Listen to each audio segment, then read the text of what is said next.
fishing, it's in my soul.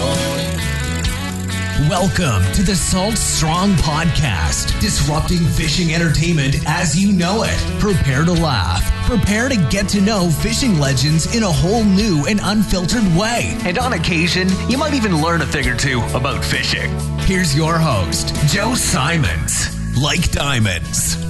Hello, Salt Strong Nation. Joe Simons, like diamonds. We are back. This is going to be a fun one.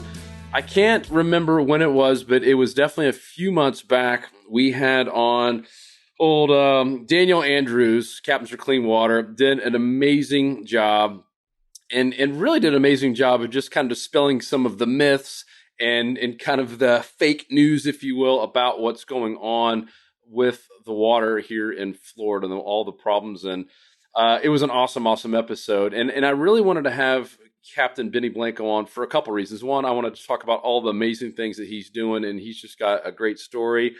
And two, to bring all of these water issues back to light. And Benny and I just talked offline a little bit. And I think one of the big problems, and I'm here in Central Florida, and, you know, if you went over to Tampa this coming weekend and ask a lot of the recreational anglers, you know, who are on the water, you know, every other weekend or maybe even once a month, you know, what do you guys think about the water issues? And a lot of them probably think it's kind of gone away. I mean, the red tide was, I mean, for the most part, kind of non-existent. It was just, you know, there's always natural red tide, but it wasn't bad. You didn't hear about it in the news this much this summer. It was a pretty like mild summer in terms of news about major water issues.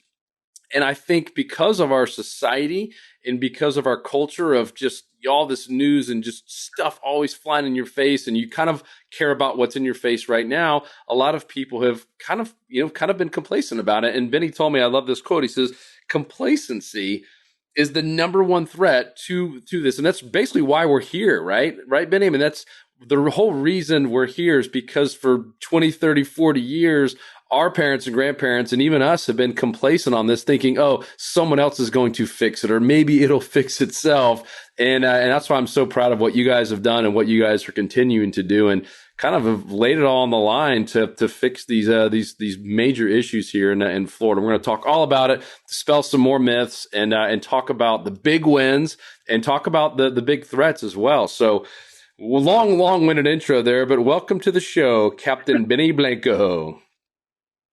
Thank you, Joe. I really, really appreciate being on with you, and that's exactly the reason why I always say yes when I'm asked to do a podcast or to speak in public, because complacency is our number one threat, and it's our number one threat because we live in a society where social media teaches us that whatever's in your face is the most important. And we have a beautiful, amazing summer like we had.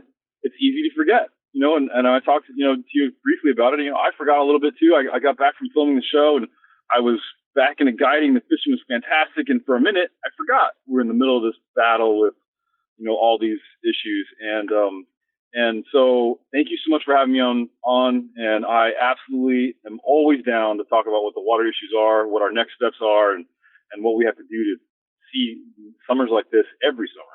Yep. Quick question. Have you ever had an office job? I'm always curious when I talk to captains like you that spend 20 plus years on the water, 300 days or more a year. Have you ever had an office job? Yeah, I've had a few. I went to Georgia Tech in Atlanta. I thought I was going to be an environmental engineer, and I did an internship and quickly found out that was definitely not for me. And then when I got back from Georgia Tech, I got into construction management right away, and just completely, the stress level was through the roof, so much that I just couldn't do it. I had to be on the water. And once I got on the water, everything in my life just kind of clicked. And, I think that's a pretty standard story throughout the industry. You talk to guys all around and, they find their home and their peace, and they find who they are on the water. And that's absolutely the same for me. I mean, when I get away from the water, I'll go to DC for a few days, or we go to ICAST for a week, and I don't want to say I lose myself, but certainly I feel reconnected the second I get back to the water.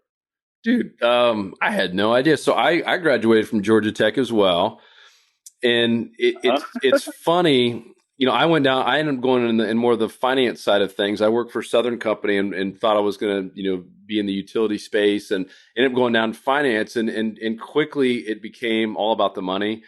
And that was really my number one driver. And I was like drinking too much, gained weight, traveling all the time. And I started having I'm talking like debilitating anxiety attacks where it was like every day of my life, it was like filled with anxiety. And the only time the anxiety completely went away was when I was on the water. Like if I was in my office or doing the even flying in planes, like sitting in security lines, all of that stuff and being around too many people, it caused so much anxiety in my life. And every time I went out on the water or even just in nature in general, God's just amazing creation, that was when everything went away. And it's a big reason why I finally just walked away from it all. I had a nice job and a pretty cushy life and walked away from it all. Never been happier, never really looked back. So that's so cool, man. So did you quit a job to guide, or how did all that happen? I did. I actually had put together a construction management company and was making great money. Had 20, 25 at the peak, 20, 25 projects going on at one time, and wow. But the stress level was through the roof, just like you explained. It wasn't about money; it was about quality of life, and I found my quality of life on the water. There was no doubt. I had it. I knew that was the case while I was doing construction management, while we were running the company. And, as I progressed through that, I fished more and worked less and eventually just said, that's it. I can't do this anymore. And spent literally every waking minute on the water to build my name and to build my business. And that was 21 years ago. And now, I live for the water, whether it be literally on the water guiding or home when I'm fighting for water. And I think the root of that drive, that passion to fight for the water, and I know it is the same for Daniel and Chris. The root is exactly what you just explained. That the outdoors, the water that we all love and share is what centers us, is what gives us peace. It's the reason why we're here. Honestly, it's the reason why I'm here. I love water, and it's the reason why I'm here. No doubt. I love it. And for those of you listening, if you don't know, when he says Daniel and Chris, those are the two founders there of Captains for Clean Water, which we'll be talking quite a bit about today. And your history, I listened to a great podcast with you on Captains Collective. And I love the story you talked about going down to the Everglades for the first time. You were. It sounds like you were living in South Florida and went down there with your uncle at 5 or 6 years old, as a pretty young age, if I recall. And you can still vividly remember that and remember the redfish you caught and just the sights and the sounds and how peaceful it was and how there's no traffic and no buildings. And so you've seen this negative transformation of what's happened in the Everglades. Firsthand. You're not just someone who was a transplant. No offense if you are, but you're not someone who just came here and said, "Hey, I'm going to fix this." Like, you've seen what's happening, and you probably have some pretty vivid memories of what the Everglades should look like, right? Yeah, there's no doubt. I mean, I was impacted immediately the second I drove into the park when I was really young, and I see that regularly now with clients who bring their sons for the first time or the daughters for the first time, or new clients. I had new clients last week, and all they could talk about the entire day was how beautiful it was and how the animals, and even at the place it is now, which is a skeleton of what it was, it's still just a magical place. And that's maybe one of the reasons why I continue to guide as much as I do. That you share those days and it just completely rejuvenates you. And I was guiding every year and watching the general degradation. And part of me thought that's just normal. It's just Mother Nature doing her thing. It's and then the other part of me thought absolutely that someone else is fighting for it. There's all these organizations that claim to be fighting for it. It's a national park. They have a legion of biologists that work for the park, and the state protects it. The federal government protects it. It's got of course it's going to be protected. And then in 2015 we had that major algal bloom that was caused by hypersalinity and too much salt water, and We lost 50,000 acres of grass, and it completely destroyed the bay that I loved. I mean, completely destroyed it. And I lost my mind. I went to every single meeting that ever existed to talk about water, whether it was something local to the district, to Tallahassee, to DC. That's where I bumped shoulders with Daniel and Chris when they were fighting for exactly the same thing. And it was like, it was a slap in the face. I saw that literally no one was really fighting for it. People were talking about what the restoration efforts were, but no one had a sense of urgency. No one, I don't feel like anyone really had that passion that needed to be front and center to get the ball rolling. And that's when I met Daniel and Chris. And frankly, when I first met Daniel, and we talked about this a couple of times, I hated him because he was the first one to tell me, look, we're not going to fix this tomorrow. It's going to take 10 years. And I was like, no, I just couldn't believe it. I didn't want to hear those words. And so, obviously it was a short-lived hate. It was more, I didn't want to hear the truth, but I'm so thankful he told me the truth and that we formed a friendship back then. And, we've been battling shoulder to shoulder since. And I know everyone understands that passion, that blue collar, no holds barred, no taking no for an answer passion at the front lines is what got us here today. Oh yeah. And you could see it in the congressmen and senators' faces when we showed up that A, they knew that we weren't going to take no for an answer, that B, we were way more educated than what they ever expected, and C, we're not going away. So, all those factors come into play, and it was, I think, the glue that was absolutely missing in those 30 years of fighting for Everglades restoration and water quality issues in the state of Florida prior to us getting involved. There's no doubt.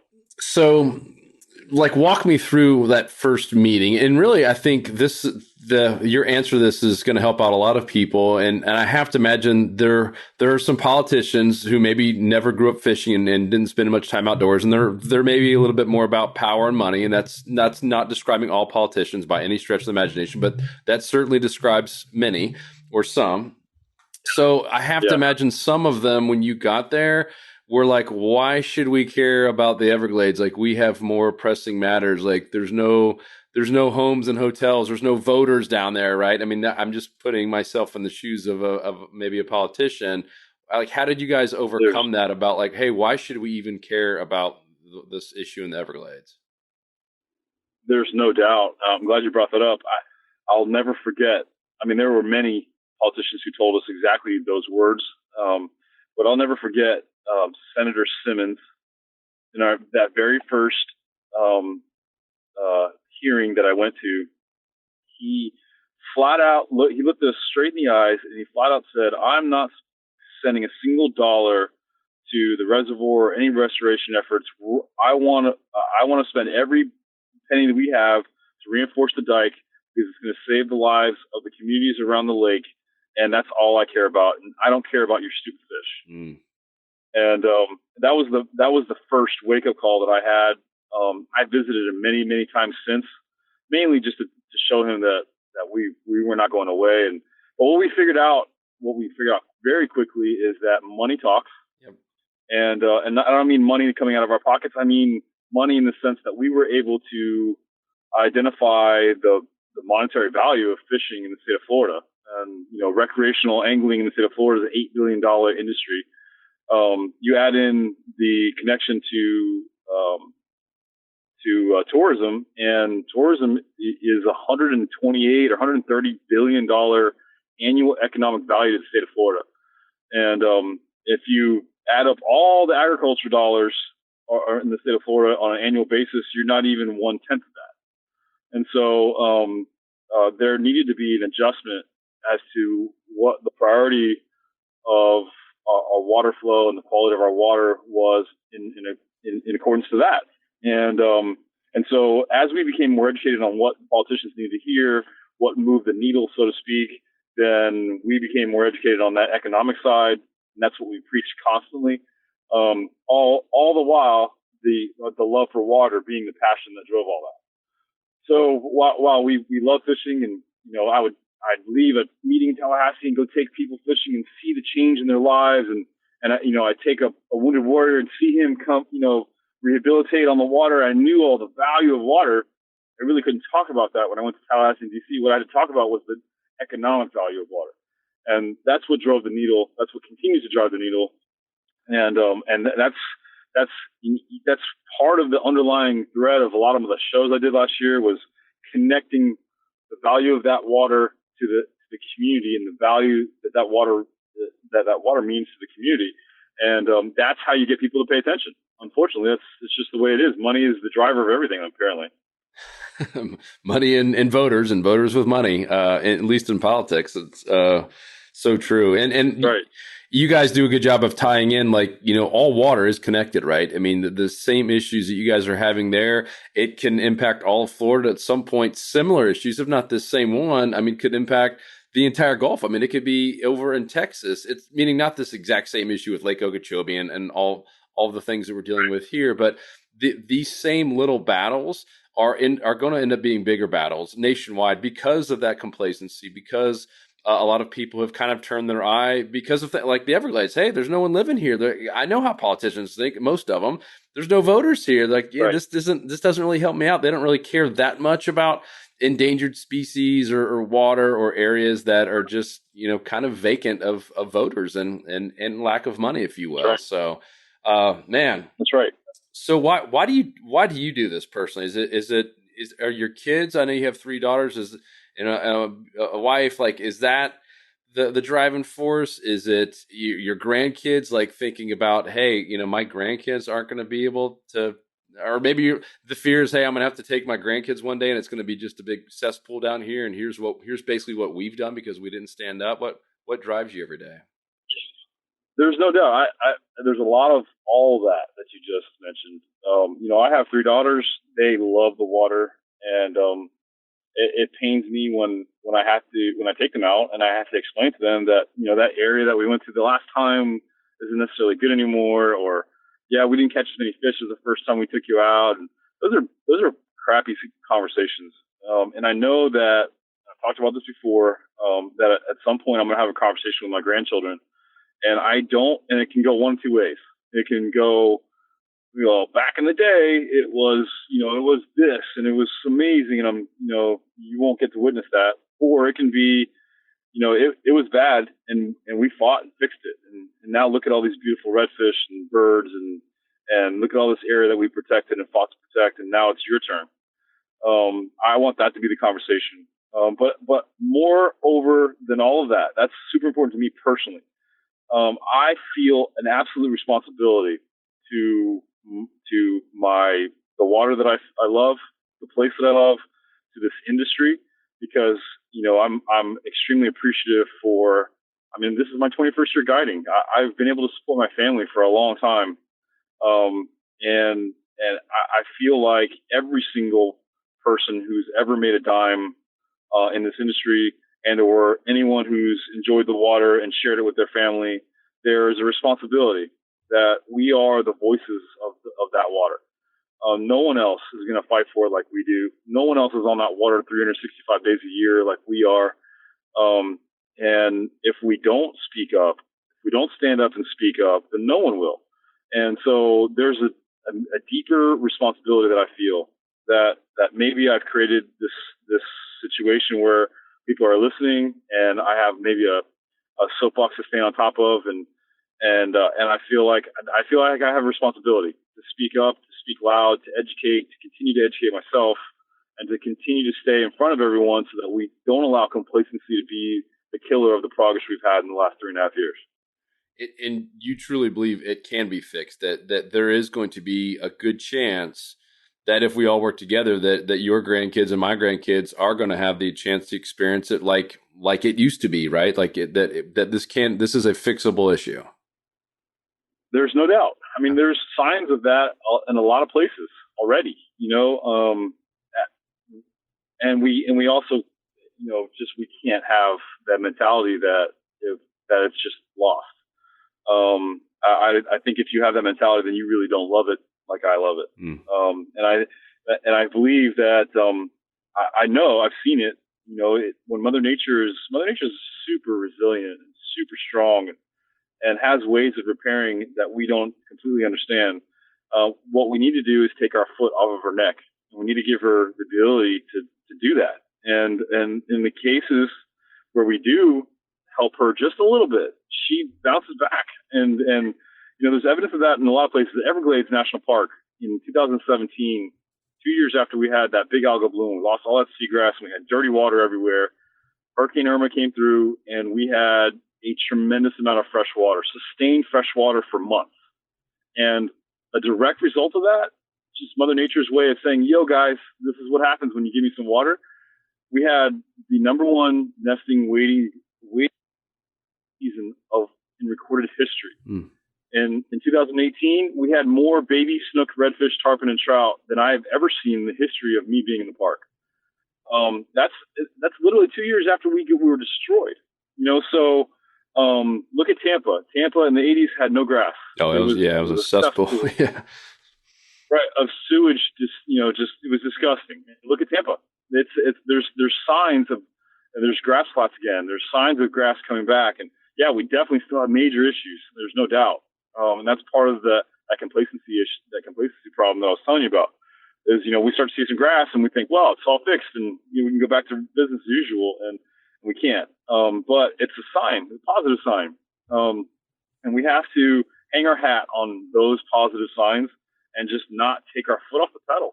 As a matter of fact, I full-heartedly believe that now that we have a governor who's fighting for water, now that we have politicians all around the state who understand the importance of water, now that we've made it the number one topic for government issues in the state of Florida, we have to push harder on that pedal. Yep. Because now we can actually see the finish line, potential for the finish line. And I mean, we'll never be able to take our foot off the pedal completely, but if we can get to a point where we have water flowing in the correct direction, where we have, STAs fixing, properly cleaning water, and we have, cities and municipalities all around the state managing the sewage and the stormwater runoff in the way they should, and we start, fertilizing our lawns in a more responsible manner, then we can see positive change in all of our fisheries. And I can't even, I think about it and I start to smile. What does the state of Florida look like when all of our fisheries are rebounding? And what does the economy and the tourism industry look like when all of our waterways are full of fish again? I want to be here to see that. So I'm not going to stop fighting until I see that. Love it. All right. So some of our listeners have maybe heard a lot of this and they've seen different things in their feeds, and maybe they're still confused on, the overall big problem. And you touched on a few, kind of the solutions, if you will. Can you kind of give us the big picture of the problem that you guys are fighting and what keeps you guys up at night, and the conversations you guys are having, with the politicians, and then we'll talk about the solutions as well. Sure. So the problems are extremely complicated and they vary throughout the state of Florida. All of our water is connected in the sense that there are a lot of senses. Our economies are tied together. If there was a major red tide in Southwest Florida and Fort Myers and Naples and all those guides down there can't make a living, and all those visitors can't go there to the beaches, well, they're all going to move up to Tampa and they're going to come to the Glades. And, there's a displacement issue when we have, major water events in any one of our major estuaries. And then on top of that, we are a community that relies on each other. So we're connected in a lot of ways. But our issues, while they are very similar in general, there are a lot of localized issues that separate the watersheds. But overall, there's a problem with overdevelopment. I mean, it's just, there's no way to sugarcoat that. We have too many people living within proximity of the waterways, and that means, we have issues with sewage and stormwater runoff. We have issues with fertilizing lawns. We have issues with, just all of the above. And then you take that and you compound that by 10 when you add the impact of agriculture in this state. Agriculture being anything from sugar all the way up to, Mosaic and digging up our natural resources and dumping that into our estuaries.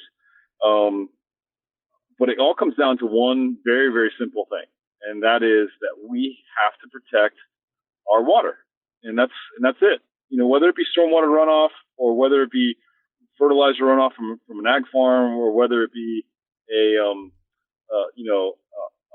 downstream dumping from a company like Mosaic, if we're protecting our water, then none of that happens. And so that's why I spend a lot of my time just trying to empower our community to become stewards of the water. The more we start paying attention to what happens to our waterways, the more we speak up for our waterways, the higher the likelihood that we're holding all those people accountable for their actions. And that's what this is really all about. Holding people accountable for their hand and what our water quality is. And if we can speak up and talk about our water and be the voices for our water, then we have a chance of doing that. And I think that's maybe one of the things that kind of not slows it down, but doesn't get a lot of people, because everyone these days just wants to blame someone, right? You want to blame, agriculture, big sugar, or old sewage tanks, or whatever it is. Everyone wants a quick fix, right? Just you did, right? You said you were kind of mad at Daniel there because you wanted to, we all do, right? We want to go up to DC and say, hey, put this, $5 billion over here. Let's fix this thing tomorrow. And I think most of us would rather you say, hey, it's all because of this one area. We just got to do a trash pickup with 1,000 people on a weekend. We'll fix it. And that's not the case. But at the same point, when you guys are fighting, is there, using the domino analogy, is there one big domino you're trying to get first? Does that make sense? Is there one thing all right, here's a place that we have to start. We have to fix this to be able to fix this one, to fix this one. Yeah, there is no doubt. So, the number one fight for all of us is Everglades restoration. Yep. Because it affects several estuaries, and it's the heartbeat of the state of Florida. There is no doubt. You can almost connect it to every fishery. And so, the Everglades restoration, but what Everglades restoration does, and a lot of people fail to see this, what Everglades restoration has forced us to do is forced us to have a seat in Tallahassee. It's forced us to have a voice in front of the politicians. It's forced us to become educated and to create those relationships in places where we never have had relationships before. Prior to 2015, there was not a fisherman in Tallahassee or DC. There was not someone standing up for our water issues. There wasn't. Now we have multiple voices in all those places. Not only voices, but we have respect and attention in all those places. And so Everglades restoration is our number one battle. There's no doubt, because of all the estuaries it affects, but it's basically our foundation.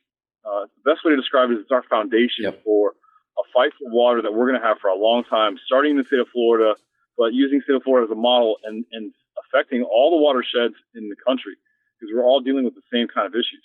And I fully believe that we've already started to turn the tides, but we're gonna save the Everglades. We're gonna positively affect all these estuaries that are ancillary to downwater stream of Everglades National Park, and we're creating a model for how communities around this country can go and affect positive change for their watersheds around the country. And so if there was a number one fight, there is no doubt in my mind Everglades National Park is ground zero. Love it. It's the foundation. I get it. So when you guys are up there, whether you're in Tallahassee or DC, are you guys fighting for money? Because obviously the government has money to fix problems like this. Are you guys fighting to move money? I know obviously awareness is critical because you need the voters to move the money, but are you guys trying to move a certain amount of money to buy a certain amount of land to get water flowing? What are the conversations? What are the big goals? What's the big win, I guess? Yeah, no doubt. So we've had this long-term battle for this reservoir south of Lake Okeechobee.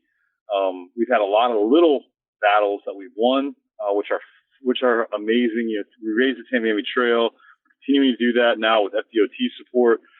There's a lot of little smaller projects between that reservoir and the Southern Everglades that are being done right now that we're placing high priorities on. The governor proposed and passed this monumental budget in the state of Florida that will absolutely turn Everglades restoration into a fast track situation. But all of that is relying on federal cost share. And so our next big battle, and we're going to be in DC at the end of this month to address it or to advocate for it, is the $200 million from the federal side that is a cost share for this next year's priority projects in the Everglades restoration. And part of the problem we've had in the last 30 years with Everglades restoration is that there hasn't been a consistent support from either the state or the feds. And so if you've done any construction in your life, you know that if one month you have $1,000 to spend and the next month you have $50,000 to spend, and it alternates every month, you can never get any positive flow. You're always moving crews on, moving crews off, moving crews on, and there's no rhythm and there's no long-term goal. The start and stop is the death of you in construction. And that's exactly what we've experienced for 30 years. And the special interests who don't want to see Everglades restoration done have done a really good job of delaying and slowing all those little projects to the point where we're just choking ourselves out. Now we have that accountability I was talking about. We have Capt for Clean Water, who is the absolute watchdog for what's happening in Everglades restoration. And we have politicians who are being held accountable for all their actions from the day they took office to now. And so we are making the Everglades restoration a priority. We're going to DC to advocate for that $200 million in cost share. And if we get that $200 million in cost share, you're going to see some major Everglades restoration projects done in the next couple of years that weren't slated to be done for several years. And that's our next step, is to continue, again, pushing that pedal down at the bottom so that we can see projects done. So we can say, look, we did this, and this is what positive, this is the positive things that happen from us standing up and making this a priority. And because of that, we're going to see some positive changes in the Everglades, in Stewart, and on the East Coast, in the Caloosahatchee, in Charlotte Harbor, and all the places that have been affected for decades from the lack of restoration in Everglades National Park. Love it, man. So 200 million. So it's the story is almost like, hey, how a handful of captains went up to DC and got $200 million to help fix the glades. That's so cool. That's it. I mean, we pitchforks in hand.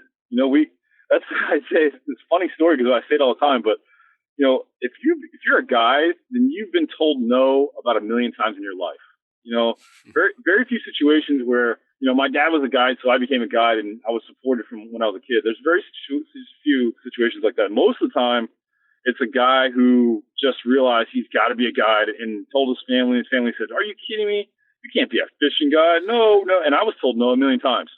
And so it's just our personality. We don't take no for an answer. As a matter of fact, in a lot of cases, no is probably the worst thing you could say to a captain. And so we go up there and we know we're going to fix it. We know we're going to hold these people accountable. We know they're going to call them out. And initially they thought, we can kind of tell them what they want to hear and they'll go away. And they know that that's not the case anymore. So when we go up there, whether it be, Palm Beach for a district meeting or Tallahassee or DC, and, we have our jackets on and our cowboy boots and our hats, they know we mean business. And they know that they have to do what they say they're going to do, or else we're going to call them out on it. And that's why we're seeing change now. And I think a big takeaway, because if I was, maybe listening to this and I'm thinking, oh, I'm just an average guy. I go to my job and I've got a, small social media account, or I'm not even on Facebook, Instagram, and I can't really help.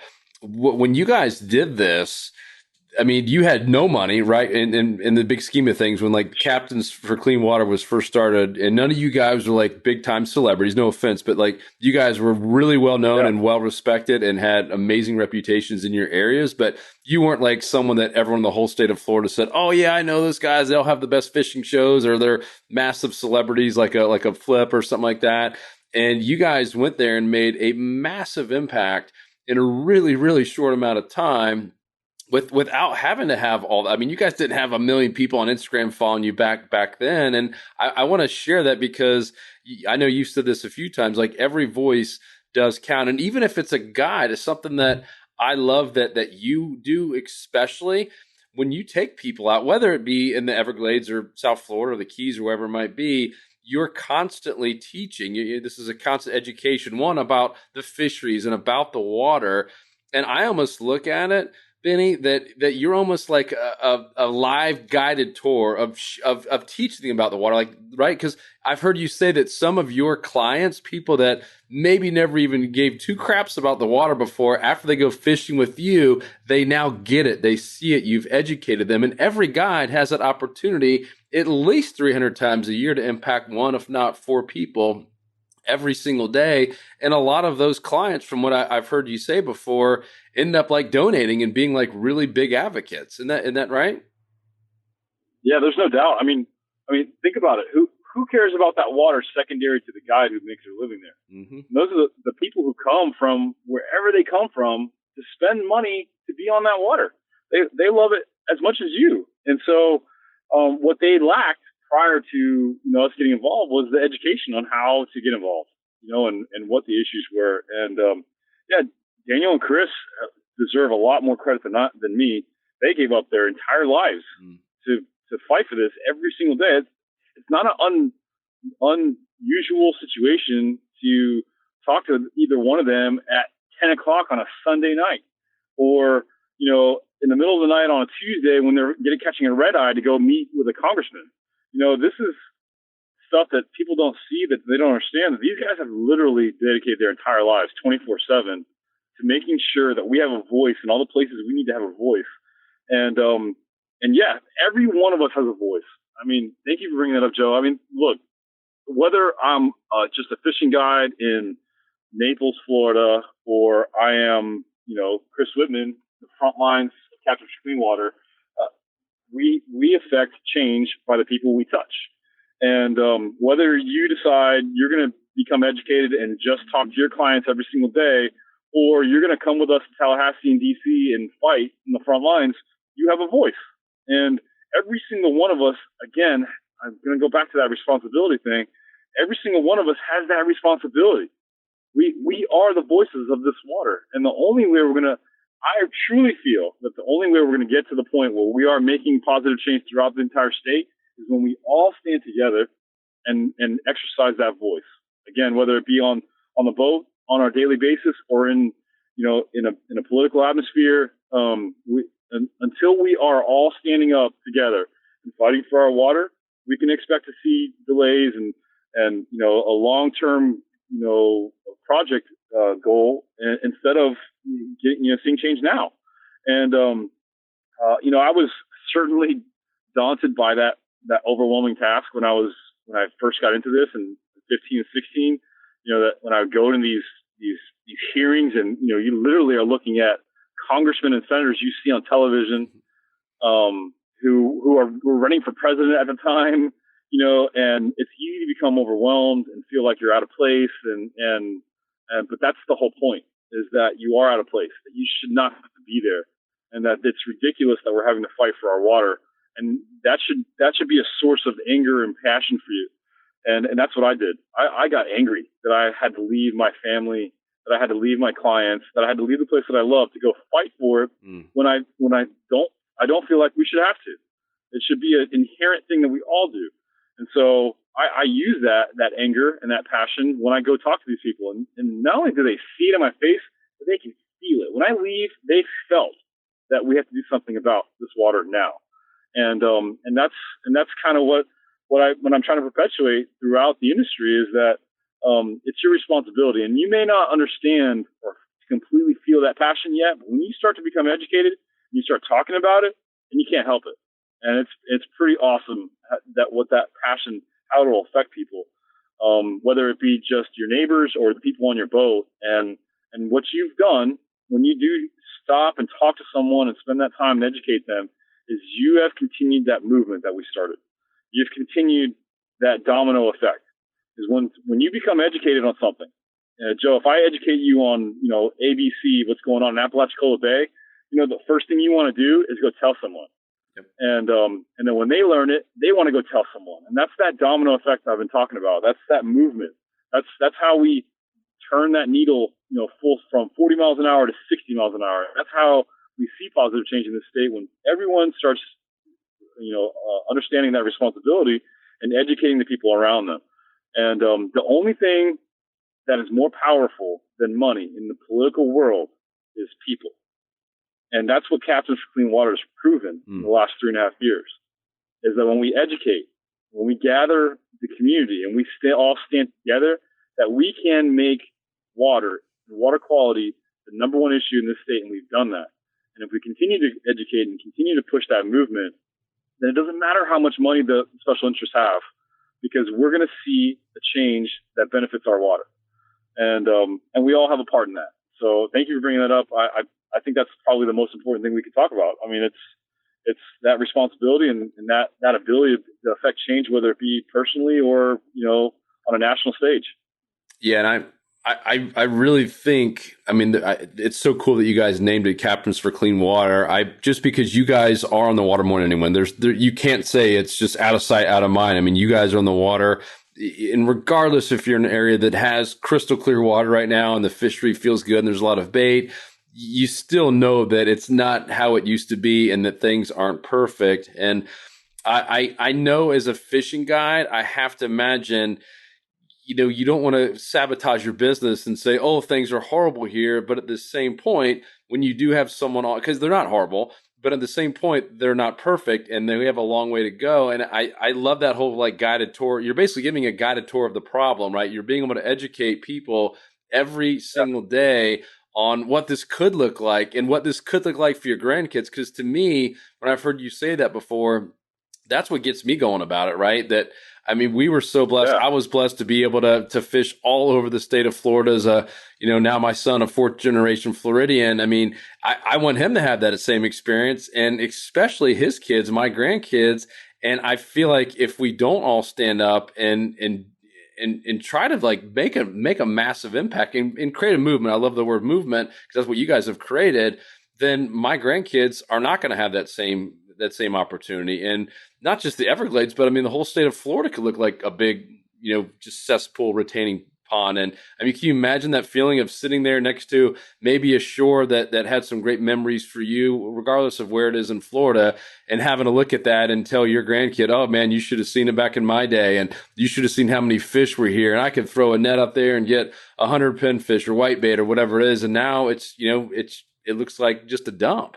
And to me, that can't happen if we don't stand up. If we just always think that someone else is going to fix it, or because I donate to ABC, nonprofit, that they're going to fix it. And you guys found out without, throwing other names under the bus, but a lot of these groups, they're slow moving. There's so much political tape, and a lot of them are tied in all these different places, and nothing moves fast. The fastest thing, you said it, is people talking, is people getting behind a movement. That's faster than anything else you could possibly think out there to make a change. So I love everything you guys are doing, and true just stewards of the waterways. And man, I'm pumped. I'm pumped about this $200 million. Obviously, that's step one of many, as you guys point out. This is a 10+ year fight, but man, so cool. And let's talk about your show too, because you did something pretty unique, right? I don't think anyone's ever created a fishing show that did well. Yours just didn't do well. I believe it was one of the highest ranked shows out there that was kind of talking about the same stuff we're doing, right? It's like the Seinfeld, right? Hey, it's a show about what? You're going to do what? We're going to do a show about the water. And it sounds like, how is that possible? And you found a way to do it where you were creating awareness, you were educating and entertaining all at the same time. And let's talk about that for a second. Sure. Yeah. So I was, going a little bit further back. I didn't want to do a fishing show. I honestly hadn't seen a fishing show in a long time. I got turned off by it because it seemed like it was a mechanism to sell product, and it just was gone from the model of the day of the Walker's Cay Chronicles days, where it was more about enjoying the fishery and appreciating nature. And it was more about selling product. And obviously there's a selling a product aspect to it, because that's the only way you're going to get on TV. It's just is what it is. But I was told that I could not have a fishing show, a successful fishing show, that talked about our water issues. It just was not possible. And again, it goes back to what I said before. I think maybe the worst thing you can tell a guide is you can't do it. And so I got with my good friend Dan Decibel, who is extremely talented videographer, and I did that because I know he understands the passion. He's a fisherman first and foremost. I don't know anybody that's more caught with the fishing bug than Dan, and so I set out to make this fishing show where I think fishing show is a knock at it. It's not a fishing show. It's a conservation-based education program disguised as a fishing show. And I understand that I have to have some great fishing on there, and it's got to be entertaining to keep everyone interested. But my main goal was to connect the fisheries, was to educate, was to empower the fishing community, the fishing industry, to become stewards of their water. So that was my goal.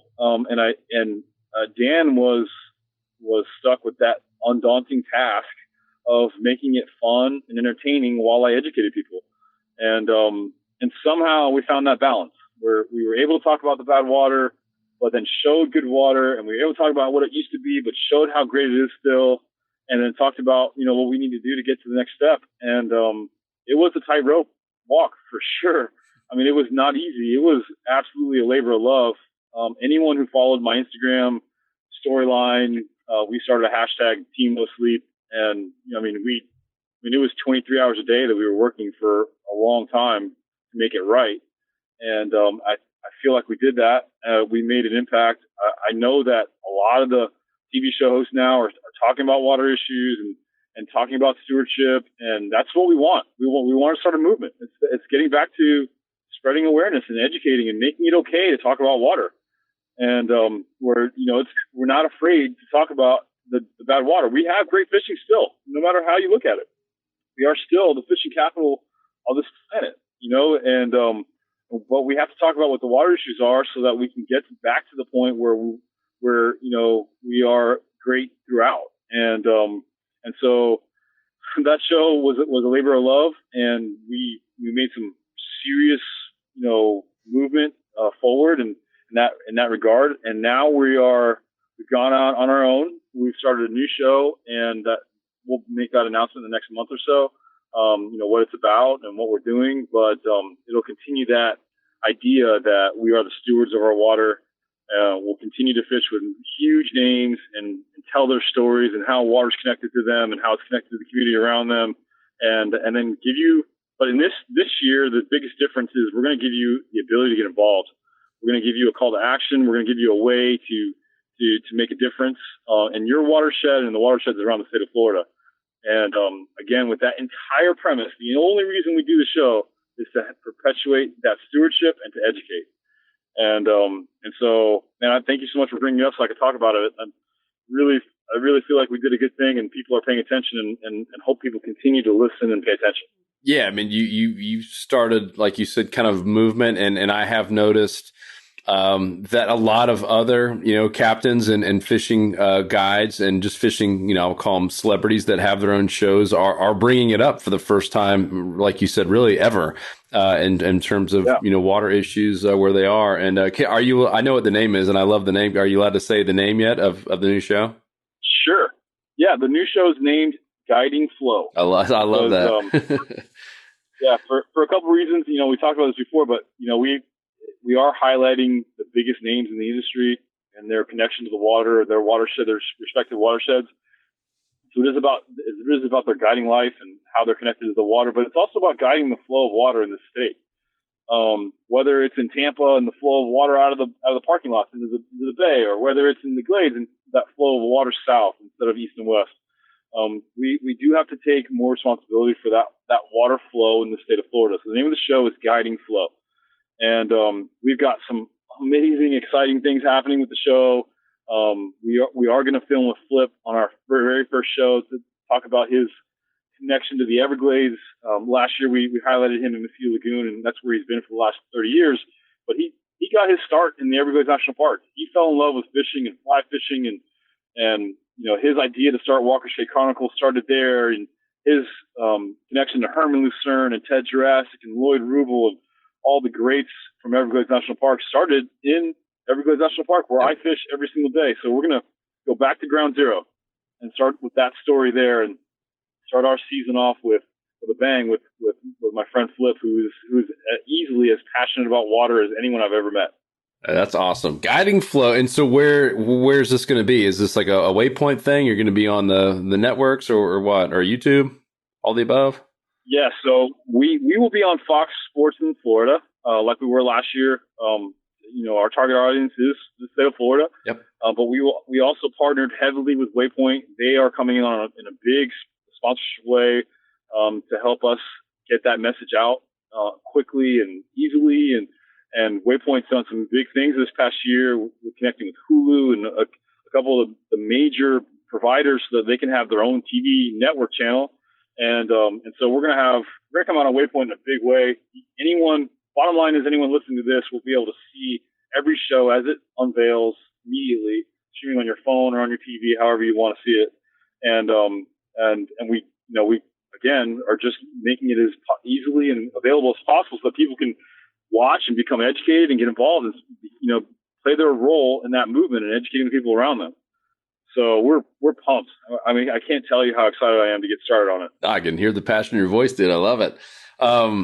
So where for now, because it sounds like that's 2020 that's coming out, right? Guiding Flow? Yes. April in 2020. Okay. Yeah, we'll probably have we definitely will have some leaking stuff happening in the next few months. We definitely want to get people excited and looking forward, but the first show won't be unveiled until April 2020. And you have old DJ Dan Decibel doing all the editing and videographer's work too? That's right. I couldn't do it without Dan. Yeah, he's awesome, man. That's cool. All right. So then for now, someone's made it this far.